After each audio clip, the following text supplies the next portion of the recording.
I think it's always a bit intimidating, to be honest, pulling out a piece like The American, because everyone is so familiar with it. We're all so familiar with it.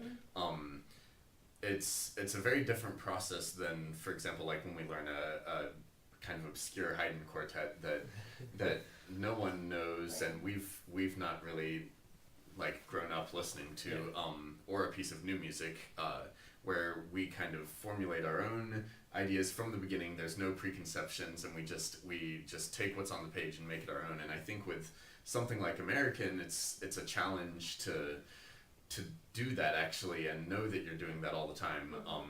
There's a lot of I think there's a lot of things stored away in our minds that we might not even know are there, musical ideas, just from hearing it our whole lives, and overcoming that and being confident that you're overcoming that is definitely a challenge. We've played, I think a great example of that for us was Schubert's Death and the Maiden, that we all grew up listening to and loving, like all string players. And I caught myself doing things that were how I'd heard it played, but then I look at the score and I'm like, this isn't how it, this isn't what's on the page. Why does every single group play this phrase ending this way when that's not on the page? And I think that's going to be exciting to kind of work through, but also a challenge for sure. Yeah, I think we try to approach every piece like it's newly composed, and that we've never heard it before. And obviously with pieces like Dvorak, it's hard to do that because we've heard it a million times.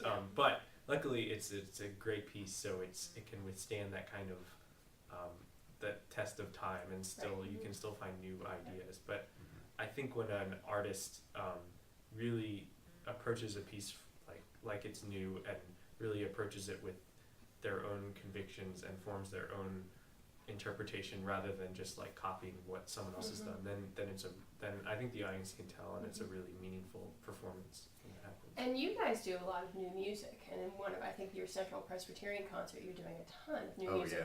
I'm thinking by people that you know, by friends, people who've written music for you. And I think that's so important to stay in tune with doing new music, just if only for that reason. Not just for that reason, obviously.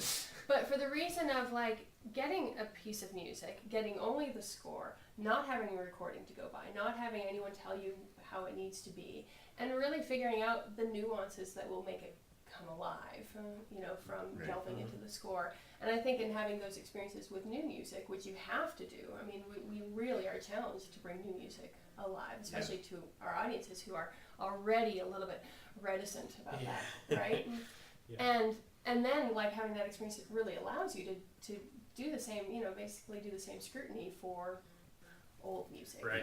That's right.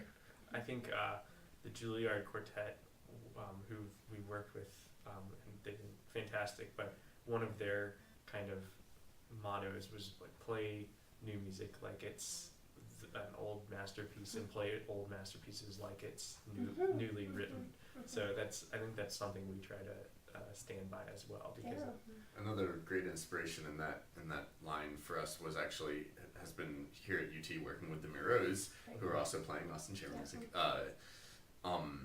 They actually recently released a recording of the Beethoven Opus 18 quartets, all 6 of them, and they actually promised each other, they made a pact before making this recording that none of them were going to listen to a recording of the Opus 18s for like 6 months prior to their recording. And I thought that was a really cool idea, because it's a way to sort of hopefully like flush out a lot of the things that are stored away in your mind as just the way that you play 18-1, there's no way to play it, and you just they then approach it like it is new music.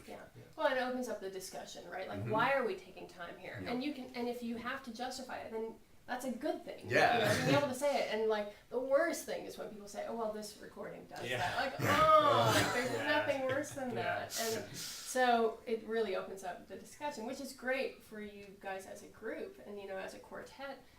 You guys can always challenge each other and have different ideas for that. So that's awesome. Well, that's really cool. And you guys have been in Austin for 2 years now, working with the Miro Quartet here at the Butler UT School of Music, and you're about to move away.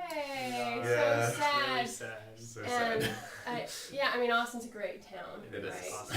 Yeah, Loved it. when I moved here, I came here for a master's degree, and I had no intention of spending the rest of my life here. But now I couldn't imagine really Yeah. spending my life anywhere else. But you're going to a great place. You're going to University of Maryland to work with the Guarneri Quartet That's there, right. and I know that you guys have made awesome connections here. And have a little shout out for Austin. You've enjoyed your time here. And Oh yeah, It's it's been been unbelievable. We actually, it's funny, none of us were Texans, none of us had lived in Texas, really visited Texas even, when we were, up in our undergrad in Cleveland, and we heard a few years back, actually at the fish-off competition, probably 4 years ago or something, from Ann Epperson, who was one of the judges there, and she's a fantastic piano faculty member here at UT. She told us that there were things in the work for this residency at UT with the Muros, and that there was funding kind of coming to life, and that the Muros really wanted to make this program happen. And when it came time for us to graduate CIM, we got in contact with her, and she said that it was in fact happening for the first time, right in time for our graduation. So Thanks. we were like, yeah, it was amazing. And we didn't really know the Muros that well. We'd never actually met them. We weren't that familiar with their playing, and none of us had ever really been to Texas. We had no idea what to expect, but we were just like, whatever, we want to do this. This sounds like a good opportunity. So we ended up going out to Rochester to audition for the Muros while they were on tour. Met them, they were amazing. Heard them play Dvorak American Quartet actually, and that was unbelievable. I didn't know the piece was that good until that concert.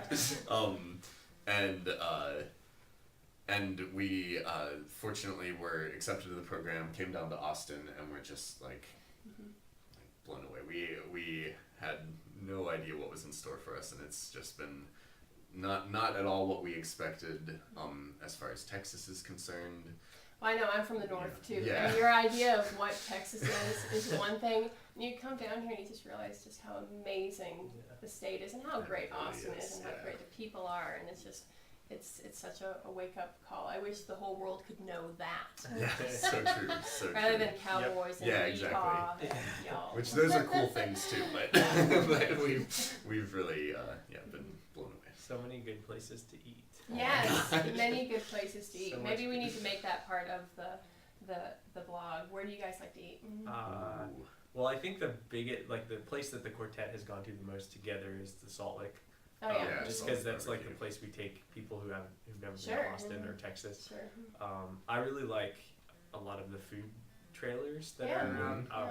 There's one Kebabalicious that's on like 7th. That's unbelievable. I could eat Yeah. that for like the rest of my life. Yeah, it's so It's good. Turkish doner kebab, and they put it in a wrap and with this like spicy sauce. Yeah, It's so good. Kebabalicious. Kebabalicious. Yeah, Kebabalicious. Well, I'll check it out now. Oh yeah. Check it out. Yeah. There's another. I haven't been to this place yet, but speaking of ridiculous food trucks, Greg, our violist's wife, was just telling me about a place called Garage Mahal. Oh yeah, we're gonna try it. It's, Yeah. it's supposed to be a great Indian It's supposed to be food amazing. truck, but yeah, Uh-huh. gotta check that out too. Awesome. Yeah. Awesome. Well, we will eat together during the festival. Yes. Aeolus is in residence for the entire festival, so there are many chances to see them. Check out the website, austinchairmusic.org.